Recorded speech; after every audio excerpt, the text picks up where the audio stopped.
Have you ever just looked at a stock chart and felt that pull? You know, the promise of the financial markets? The idea of freedom, of wealth, of a serious intellectual challenge. It's huge. But as so many people find out the hard way, the reality can be pretty brutal. So today, we're going to dive deep into a classic, Dr. Alexander Elder's Trading for a Living, to really pull apart the essential pillars of what makes a trader successful. I mean, just listen to that. This quote from the book's introduction. It just perfectly captures the dream, doesn't it? It's what fuels the entire industry. And notice, it's not just about getting rich. It's about this fundamental desire for autonomy, for control over your own life. But, as we're about to see, getting to that dream, well, it's a whole different story. So the book kicks off by asking a really simple question. Why do people even trade in the first place? Dr. Elder calls it the last frontier, and it makes sense. It's this place where pretty much anyone with a computer and some capital can step up and compete. Now, what's so interesting here is the mix of motivations. Of course, the idea of quick money is a massive draw, but for a lot of people, it's the ultimate mental game, right? It's like chess, poker, and a crossword puzzle all rolled into one. And then you've got that powerful drive for freedom, and honestly, the deep satisfaction that comes from mastering something incredibly difficult. Okay, but here's where that dream slams right into a brick wall of reality. The book makes it crystal clear that the trading industry isn't some level playing field. It is structurally, fundamentally designed for most people to lose. You know, most people think of the market as a zero-sum game. For every winner, there has to be a loser. Simple. But Dr. Elder points out that's not quite right. It's actually a minus-sum game. See, the total pot of money is constantly shrinking because the house, the brokers, the exchanges, is always taking its cut out of every single transaction.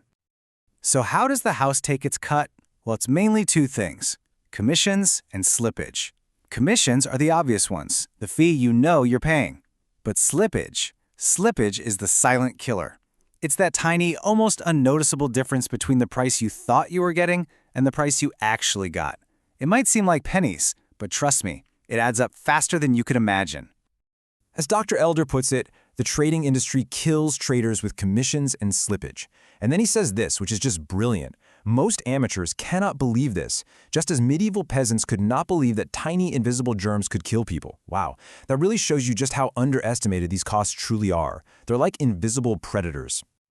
Let's make this real with the book's gold trade example. Okay, so a trader has a winning trade, a theoretical profit of $2,000. Great. But after you factor in the costs for both the winner and the loser, our winner only actually walks away with $1,825. So where did the other $500 go? Straight into the pockets of the brokers. The game itself is constantly draining money from the players. So if the game is stacked against you from the outside, how on earth can anyone actually succeed? And this right here, this brings us to the core, the absolute central revelation of the book. The biggest obstacle isn't the market, it's you. The enemy is within. And this is what makes Dr. Elder's perspective so unbelievably powerful. He's not just a trader, he was a practicing psychiatrist. When he started his own trading journey, he did what everyone does. He assumed the secret was in better analysis, in finding that one perfect indicator on a chart. But he was totally wrong. This quote is everything. It's the light bulb moment. The solution wasn't some secret formula or a better piece of software. It was about mastering his own psychology. It was about getting a handle on the powerful emotions, fear, greed, hope, that drive most amateur traders straight to ruin. The book uses this absolutely perfect analogy. A trader knows they should stick to their rules, just like a dieter knows they shouldn't eat that piece of cake. But in the heat of the moment, when emotions are running high, discipline just crumbles. The long-term goal gets thrown out the window for that short-term hit of gratification.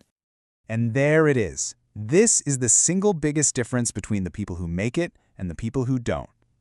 Amateurs are always out there looking for a holy grail, some magic system. Professionals, they're busy working on their own minds. Okay, so if psychology is the absolute key, how do you actually apply that? What do you do? Well, the book gives us a really solid, actionable framework for success. He calls it the 3 M's. Think of this like a three-legged stool. You've got mind, method, and money management. You can have the best trading system on the planet, but if your mind isn't right, you'll find a way to blow it up. And you can have the most disciplined mindset, but if you don't manage your money correctly, 1 or 2 bad trades can just wipe you out. You have to master all 3.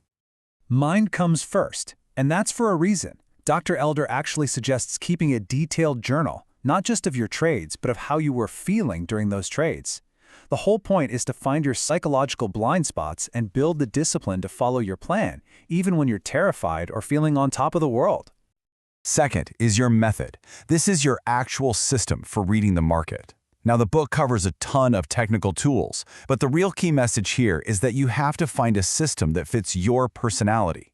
Are you patient, or do you need fast action? Your method has to feel natural to you, or you'll never stick with it. And finally, maybe the most important of all is money management.